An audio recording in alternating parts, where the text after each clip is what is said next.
바울 당시에는 로마인뿐 아니라 로마의 통치 아래 있던 지역의 사람들은 모두가 다 예외 없이 로마의 황제를 신으로 그리고 주인으로 섬겨야만 했습니다. 물론 로마의 지배 아래에 있었던 이 골로새 지역의 사람들 역시 마찬가지였습니다. 해서 골로새 교회의 성도들은 로마 황제를 신으로 그리고 주인으로 섬기라는 그런 핍박에 직면해야만 했고, 동시에 지난주에 말씀드린 것처럼 골로새 지역은 가난한 지역이었고 당연히 그 지역 교인들은 가난인들이었습니다. 그래서 그 가난으로 인하여 물질, 돈에도 얽매여 살아갈 수밖에 없었습니다. 그래서 심지어는 돈을 신처럼 주인처럼 섬기는 이들도 있었습니다. 물론 지금도 돈은, 물질은 그 위력을 여전히 발휘하고 있습니다. 여전히 수많은 사람들이 그 돈의 위력 앞에 무릎 꿇고 심지어는 돈을 주인으로 신으로까지 섬기기도 합니다. 골로새 교회 성도들 역시 마찬가지였던 겁니다. 거기다가 잘못된 교회 내에 들어온 잘못된 이단적인 가르침으로 인해서 천사까지 숭배하는 이들도 있었습니다. 이렇게 황제를 섬겨야 되고 돈도 실제적으로 섬겨야 되고 천사까지 섬겨야 한다라고 알고 있었던 골로새 교회 성도들을 향하여 오늘 사도 바울은 예수 그리스도의 주되심, 그리스도 예수의 탁월하심에 대해서 논증하고 있는 겁니다. 이 예수 그리스도의 이 탁월하심, 예수 그리스도의 주되심은 우리 기독교의 핵심이면서 동시에 우리가 따르는 제자도의 또한 토대이기도 할 겁니다. 오늘 본문에서 사도 바울은 예수 그리스도가 구주, 구속주 되심을 그리고 창조주 되심을 이야기합니다. 나아가서 그분만이 교회의 머리이심을, 그분이 온 만물로 화평하게 하신 분이심을 하나씩 하나씩 논증하면서 예수 그리스도만이 교회의 머리이심을, 예수 그리스도만이 교회의 주인이심을, 예수 그리스도만이 교회에서 예배받아야 할 분이심을 그렇게 논증하고 있는 겁니다. 13절 말씀 보십시오.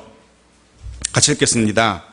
그가 우리를 흑암의 권세에서 건져내사 그의 사랑의 아들의 나라로 옮기셨으니, 사도 바울은 하나님께서 골로새 교회 성도들을 또 저와 여러분을 건져내셨고 옮기셨다라고 이렇게 선언합니다. 먼저 어디서 건져내셨습니까? 어디에서 건져내서 어디로 옮기셨습니까? 오늘 본문은 흑암의 권세에서 건져내서 사랑의 아들, 하나님의 사랑의 아들 예수 그리스도를 말합니다. 주님을 말합니다. 흑암의 권세에서 건져내서 이후로 예수님의 나라로 옮기셨다라고 이야기합니다. 가혹한 무자비한 흑암의 권세에 억눌려서 고통당하며 신음하던 상태, 이것이 골로새 교회 성도들의 이전의 모습이었습니다. 또한 예수 믿기 전 저와 여러분의 모습이기도 할 겁니다. 그 당시에는, 그때에는 그 어떤 수단과 방법을 동원하더라도 그 흑암의 권세, 그 잔인하고 그 가혹한 흑암의 권세에서 벗어날 길이 없었습니다. 벗어나려고 발버둥 치면 발버둥 칠수록 오히려 더 그 깊은 흑암의 권세로 빨려 들어가던 때가 예수 믿기 전 사람들의 상태였습니다. 그런 골로새 교회 성도들을, 그런 저와 여러분을 하나님께서 건져내셨습니다. 성경에는 그렇게 건져내시는 하나님을 우리에게 시각적으로 분명하게 보여줍니다. 애굽의 종에서 건져내신 것 우리는 알고 있습니다. 성경은 계속해서 질병에서 건져내신 하나님이심을, 대적의 그 소나기에서 건져내신 하나님이심을, 심지어는 죽음의 권세에서 건져내시는 하나님이심을 우리에게 보여줍니다. 당연히 죄의 포로에서 건져내시는 하나님이심을 시각적으로도 보여주시는 하나님이십니다. 하나님은 그렇게 흑암의 권세에서 저와 여러분을 건져내셨습니다. 근데 문제는 그렇게 건져내신 것에 그치지 않으셨다는 겁니다. 사랑의 아들의 나라, 예수 그리스도의 나라로 옮기신 겁니다. 그런 거죠. 애굽에서 건져내서 광야에 방치해 두신 것이 아니지 않습니까? 하나님께서는 애굽에서 그들을 건져내셔서 광야에 그냥 버려두시거나 방치하지 아니하시고 그들을 약속의 땅 가나안 땅으로 옮기셨습니다. 흑암의 권세에서 건져내셨지만 여전히 소망 없는 사람들이었습니다. 소망 없는 우리들이었습니다. 하나님께서 그런 우리들을 그냥 두시지 않으셨던 겁니다. 예수 그리스도의 나라로 들어가게 하신 겁니다. 저는 기도할 때마다 때로 그렇게 기도합니다. 힘들고 지치고 또 주저앉고 싶을 때마다 가끔 기도합니다. 아무것도 할 수 없게 되어서 그저 하나님의 손길을 기다릴 수밖에 없는 그럴 때 기도합니다. 저 자신을 위해서도 기도하고요. 또 성도님들을 위해서도 기도합니다. 하나님께서 건져 주시길, 그리고 하나님께서 옮겨 주시길 기도합니다. 그 상황에서 하나님이 건지시고 옮겨 주시길. 소망 없는 자리에서 때로 신음하던 우리들, 막다른 골목에서 갈 바를 찾지 못하고 헤매는 것 같은 우리들을 힘들고 지쳐서 쓰러지고 일어날 기력조차 없는 우리들을 하나님이 옮기시고 건지시고 옮기시기를. 어떤 이는 그렇게 말하는 얘기를 들었습니다. 사는 게 너무 힘들어서 내일 아침은 하나님 나라에서 잠을 깨고 싶다고 말하는 어떤 이의 말처럼, 오죽 힘들었으면 사는 게 오죽 힘들었으면 그렇게 말하겠습니까? 하루하루 살아가는 것이 그만큼 버거운 우리들을 하나님의 권능의 손으로 그 모진 상황 속에서 들어서 건지셔서 다시금 하나님을 바라볼 수 있는 소망의 자리로 옮겨 주시기를 기도합니다. 질병에서 건지시기를, 가난에서 건지시기를, 문제에서, 고통에서, 좌절과 근심, 낙심에서 건지시기를, 그리고 소망의 자리를 옮기시기를 기도합니다. 사도 바울은 지금 주님께서, 하나님께서 그렇게 하셨노라 라고 선포하는 겁니다. 근데 하나님께서 그렇다면 왜 골로새 교회 성도들을, 또 우리들을 그렇게 건져내셨고 옮기셨을까? 이유가 무엇일까? 14절 말씀 보십시오. 14절 같이 읽겠습니다. 그 아들 안에서 우리가 속량 곧 죄사함을 얻었도다. 그 아들 안에서, 아들 때문에, 그 아들을 통해서 건져내시고 옮기신 겁니다. 몇몇 사람들이 골로새 교회 성도들에게 잘못 알려준 것처럼 율법 때문에, 율법을 통해서 죄사함 받은 게 아닙니다. 건지신 것이 아닙니다. 철학이나 천사를 통해서 하나님이 우리를 건지시고 옮기신 것이 아니라는 겁니다. 우리가 예쁘고 잘나서도 아니고요. 오직 예수 그리스도 안에서, 예수 그리스도 때문에, 예수를 통하여 속량하셨답니다. 속량이란 말은 노예시장에 나온 노예를 돈을 주고 사서 그에게 넌 이제 자유다, 자유를 주는 것을 의미합니다. 노예시장에서 돈을 주고 그를 사서 자유케 하시는 것, 주님께서 친히 값을 지불하시고 죄의 흑암의 권세의 노예로 살았던 저와 여러분을 사서 자유를 주신 것, 이것이 속량인 것입니다. 주님께서 우리에게 자유를 주신 것입니다. 더 이상 우리는 그 무엇에도 매여 있을 이유가 없습니다. 주님이 주님의 피값으로 우리를 자유케 하셨기 때문에. 근데 여전히 사람들 사는 거 보면 여전히 무엇인가에 매여서 자유함을 누리지 못하는 모습들을 봅니다. 스스로 돈에 매이기도 하고요, 스스로 권력에 매이기도 하고 세상에 매여서도 살아갑니다. 허덕허덕 살아갑니다. 그가 매였는지 자유한지 어떻게 알 수 있습니까? 돈이 가는 대로, 돈이 끄는 대로 끌려가면 그거 매여 있는 겁니다. 권력이 이끄는 대로 끌려가면 그거는 매여 있는 겁니다. 세상이 가자는 대로 끌려가면 그거는 매여 있는 겁니다. 자유함이 없기 때문에 그렇습니다. 우리는 더 이상 그렇게 살아서는 안 됩니다. 주님이 우리를 자유케 하셨기 때문에. 더 이상 그 누구에게도, 그 무엇에게도 얽매여 살아가서는 안 됩니다. 15절은 우리에게 자유를 주신 그 주님이 어떤 분이신지를 이야기합니다. 15절 같이 읽겠습니다. 그는 보이지 아니하는 하나님의 형상이시여 모든 피조물보다 먼저 나신 이시니, 이 짧은 한 절 안에 두 가지를 이야기하고 있습니다. 주님은 첫 번째 하나님의 형상이라고 이야기하고 있고요, 두 번째 먼저 나신 분이다 라고 이야기합니다. 첫 번째 하나님의 형상. 하나님의 형상. 하나님은 보이지 않으시는 분이십니다. 그죠? 하나님을 본 사람이 없습니다. 그런데 그 보이지 않는 하나님을 볼 수 있는 모습으로 나타내 주셨습니다. 하나님이 친히 볼 수 있는 모습으로, 사람들에게 보이시는 모습으로 드러나셨는데, 흔히 말하는 성육신 사건이죠.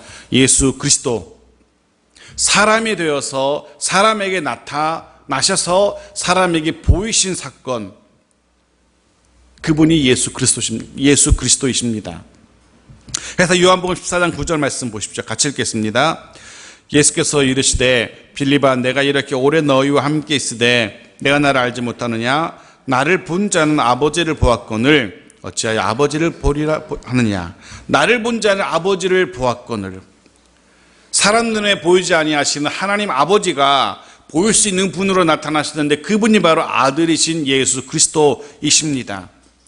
예수님은 하나님의 형상으로 이 땅에 나신 하나님이신 겁니다. 두 번째, 주님은 피조물보다 먼저 나신 분이십니다.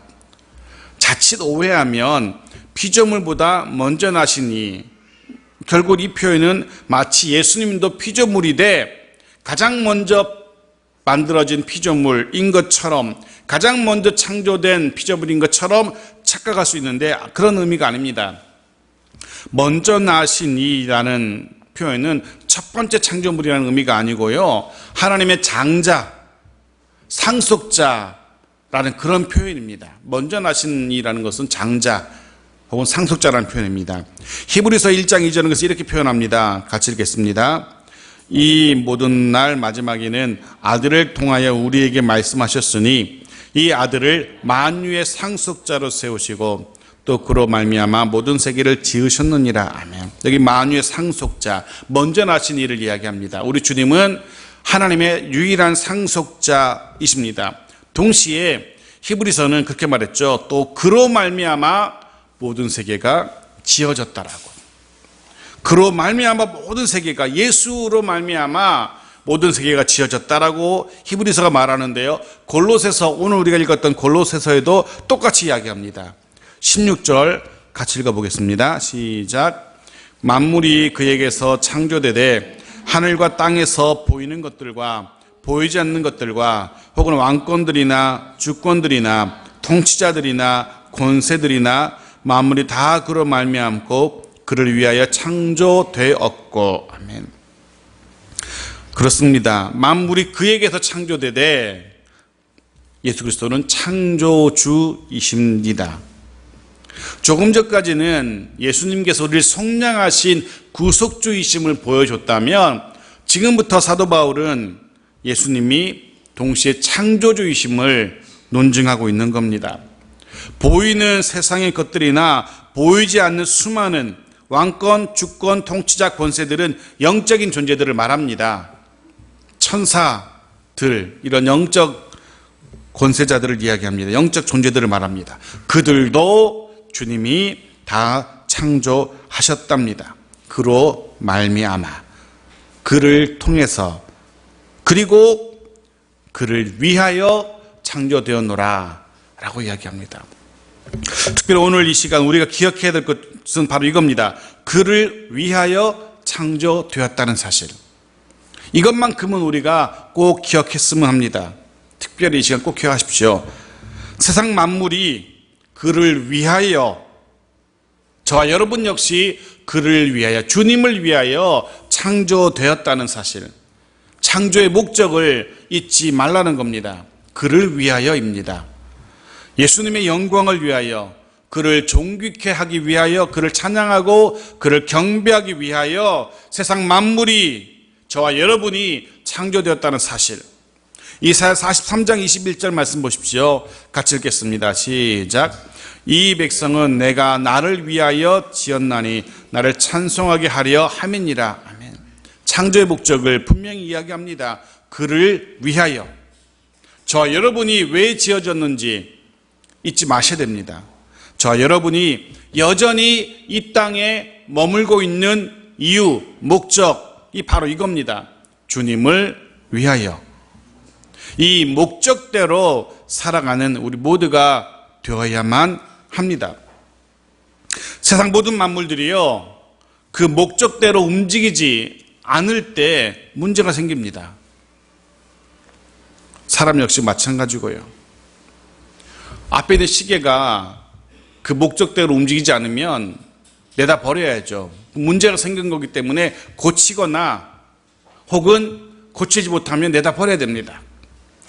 인생도 마찬가지입니다. 하나님의 목적대로 살아야 됩니다. 그 목적대로 살지 않을 때 사람이 고장나서 하나님을 위하여, 주님을 위하여 그 목적대로 살지 못하면 하나님이 고쳐서 쓰시겠죠. 못 고치면 어떻게 합니까? 폐기 처분하는 겁니다. 주님을 위하여 살지 않을 때, 주님의 영광을 드러내며 살아가지 못할 때, 주님을 찬양하며 살아가지 않을 때 우리 인생에도 문제가 생길 수밖에 없는 겁니다. 꼭 기억하십시오. 주님을 위하여 지음받은 창조된 저와 여러분입니다. 그 목적대로 주님을 위하여 하루하루 살아가는 우리 모두가 되어지기를 소원합니다. 그렇게 예수 그리스도의 창조주 되심을 사도 바로 논증했고요. 이어서 그가 주님이 교회의 머리 되심을 이야기합니다. 18절 말씀 보십시오. 같이 읽겠습니다. 시작. 그는 몸인 교회의 머리시라. 그가 근본이시여 죽은 자들 가운데서 먼저 나신 이시니 이는 친히 만물의 으뜸이 되려 하심이요. 아멘. 그는 교회의 머리시라라고 선포합니다. 머리라는 표현은 두 가지를 의미합니다. 하나는 뗄래야 뗄 수 없는 존재라는 의미고, 또 하나는 그가 지시하시는 분, 다스리시는 분, 통치하시는 분이라는 의미를 가지고 있습니다. 교회의 통치자는, 교회의 근본은 예수님 뿐입니다. 그 어느 누구도, 황제도, 천사도, 율법이나 철학이나 그 무엇도 교회를 통치하거나 다스릴 수 없는 겁니다. 주님만이 교회의 머리이시기 때문에. 또한 그 주님은 저와 여러분의 머리이기도 합니다. 주님만이 교회를 다스리시는 분이시고 주님만이 저와 여러분을 다스리시는 분이십니다. 다른 이들이 혹은 다른 것들이 교회를, 또 저와 여러분을 그렇게 다스리도록 우리를 내버려 두어서는 안 됩니다. 우리를 다스려서는 안 되는 자가 다스리도록 내버려 두는 것 얼마나 어리석고 멍청한 일입니까? 우리를 지배할 만한 분, 우리를 다스릴 만한 분, 우리의 머리 되시는 분에게 우리의 통치권을 내어 드려야 되는 겁니다. 우리를 다스릴 만한 사람이 아니면 어떻게 됩니까? 우리를 다스릴 만한 것이 아닌데 우리를 다스리려 하고, 우리를 다스릴 만한 사람이 아닌 다스리면 어떻게 합니까? 끌어내려야죠. 너는 날 다스려서는 안 돼. 끌어내리는 겁니다. 그저께 그렇게 우리가 국민이, 백성이 끌어내리지 않았습니까? 당신은 우리를 다스릴 만한 분이 아닙니다. 그럴 때 끌어내리지 않았습니까? 물론 판단은 각자의 몫이지만 어쨌든 헌법재판관들이 백성 대다수가 당신은 우리를 다스릴 만한 분이 아닙니다 해서 끌어내리지 않았습니까? 우리를 영적으로든 그렇게 다스리는 이들, 다스리는 것들, 다스려서는 안 되는 것들이 우리를 다스리려고 한다면, 우리를 통치해서는 안 되는 것들이, 그것이 물질이건 사람이건 명예건 권세건 무엇이든 간에 우리를 통치해서는 안 되는 것들이 우리를 통치하려 한다면 끌어내려야 되는 겁니다. 그냥 둬서는 안 되는 겁니다. 왜? 예수님만이 우리의 머리시고 예수님만이 우리의 통치자이시기 때문에 그렇습니다. 또 하나는 그분이 교회의 머리라는 사실은 뗄래야 뗄 수 없는 존재라는, 그분을 의지할 때에만 우리의 생명이 유지된다는 사실을 또한 이야기합니다. 예수님만이 저와 여러분의 영적인 생명력을 유지하시는 분이십니다. 그 무엇도 우리의 영의 생명을 유지하지 못합니다. 그 생명력을 연장시키지 못합니다. 예수님만이 우리의 머리이시기 때문에 기억하십시오. 예수님은 저와 여러분의 머리이십니다. 그렇게 교회 머리이시며 우리의 머리이신, 우리 인생의 머리이신 주님이시기에, 예수 그리스도이시기에 하나님은, 아버지이신 하나님은 그 아들 예수 그리스도 안에 하나님 모든 충만, 하나님의 모든 충만, 모든 풍성함을 그 안에 두셨답니다. 19절 말씀 보십시오. 같이 읽겠습니다. 아버지께서는 모든 충만으로 예수 안에 거하게 하시고, 구약시대에 하나님은 성막에 혹은 성전에 머무르시면서 영광을 드러내 주셨습니다. 하지만 이제는 교회 머리 되시는 예수 그리스도 안에 하나님이 거하시며 그 안에 하나님의 풍성함을 다 넣어두셨어요. 하나님의 풍성하심이, 하나님의 부유하심이, 하나님의 영광이 모두 예수 그리스도 안에 머물러 있는 겁니다. 지금 사도 바울이 무엇을 얘기하는 겁니까? 예수 그리스도라는 분은 부족한 분이 아니라는 겁니다. 모자라는 분이 아니라는 겁니다.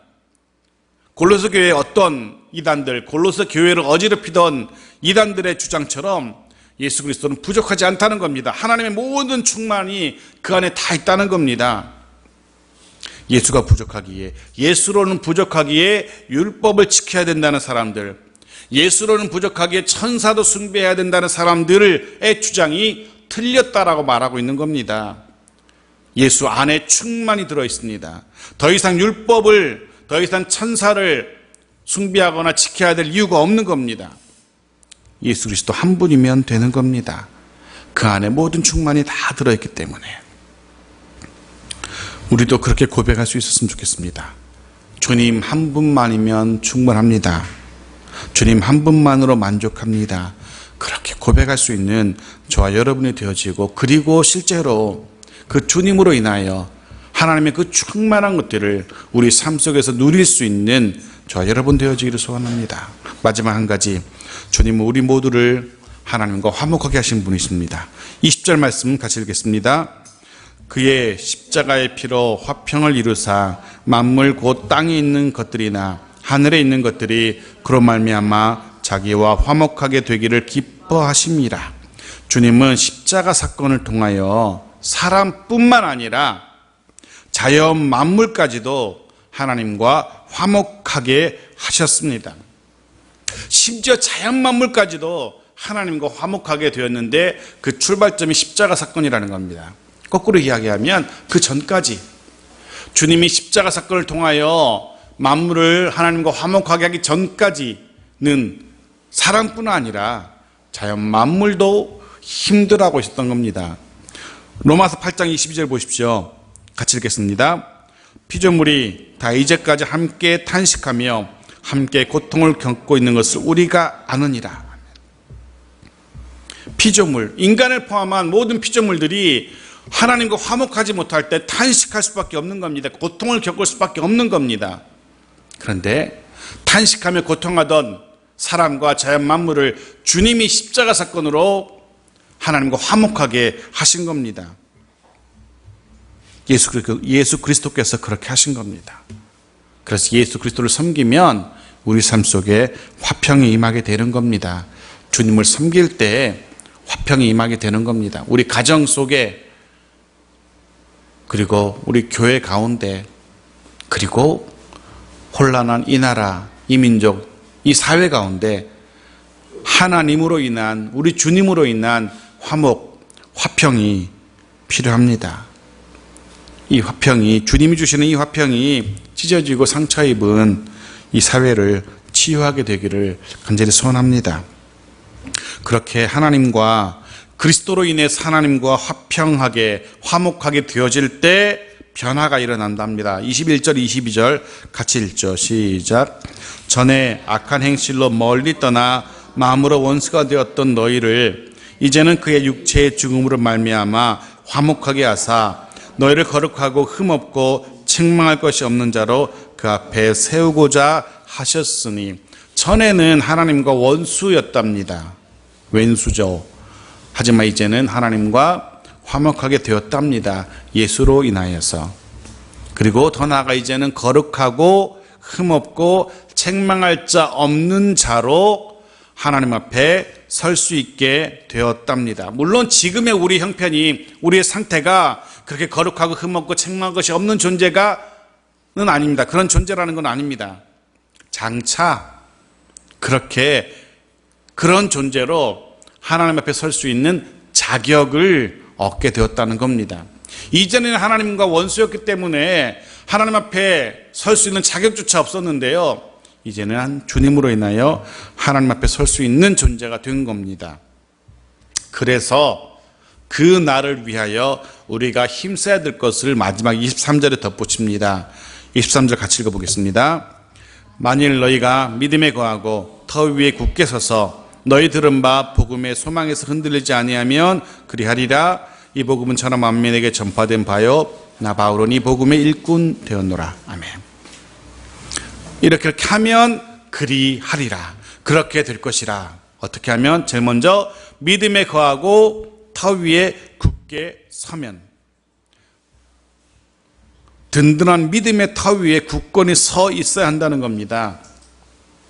다른 터 위에 서려고 하지 마십시오. 주님 예수 그리스도를 믿는 믿음의 터 위에 서 있을 때에야 이런 일들이, 사도 바울이 지금까지 논중한 이런 일들이 우리 가운데 가능하다는 겁니다. 다른 터는 없습니다. 주님 터 위에, 주님 믿는 믿음의 터 위에 서십시오. 사람 위에 서려고 하지 말고요, 돈 위에 서려 하지 말고요, 믿음의 터 위에 서야 됩니다. 그리고 또 한 가지는 복음의 소망에서 흔들리지 아니하면 흔들리지 말라는 겁니다. 복음의 소망에서 떠나지 말라는 겁니다. 복음의 소망을 버리지 말라는 겁니다. 어떤 유혹이나 어떤 시련에도, 어떤 핍박에도 우리가 품고 있는 이 복음의 소망, 장차 하나님 나라에 서게 될 것이라는 이 소망, 흔들려서는 안 됩니다. 포기해서는 안 된다는 겁니다. 지금 사도 바울은 골로새 교회와 성도들을 향하여 더 이상 율법 준수, 천사 숭배 같은 유혹, 핍박에 흔들려서는 안 된다라고 말하는 겁니다. 황제 숭배 해야만 돼라는 핍박에 흔들려서는 안 된다는 겁니다. 이 핍박 때문에 얼마나 많은 그리스도인들, 초대교회 성도들 얼마나 많이 죽었는지 모릅니다. 황제를 숭배해야 된다는 이 핍박, 아니면 사자밥이 되거나 갈갈이 찢겨 죽거나 라는 그 협박 앞에서, 그 핍박 앞에서도 흔들려서는 안 된다는 겁니다. 우리의 구속주 되시며 창조주 되시는, 그리고 교회 머리이시며 우리를 화목케 하시는 예수 그리스도만을 믿고 바라는 그 믿음 포기해서는 안 된다는 겁니다. 말씀 정리합니다. 예수 그리스도로 인하여 아들의 나라, 주님의 나라로 옮겨진 저와 여러분들입니다.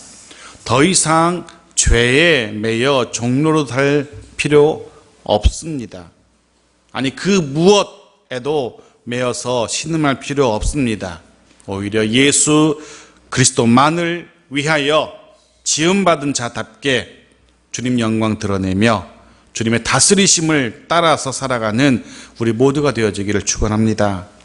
그 어떤 유혹과 시련과 핍박 다가온다 할지라도, 닥친다 할지라도 흔들리지 마십시오. 예수 그리스도를 믿는 믿음의 터 위에 굳게 서서 흔들리지 않는 저 여러분 모두가 되어지기를 바랍니다. 고린도전서 15장 58절 함께 읽고 말씀 마치겠습니다. 같이 읽겠습니다.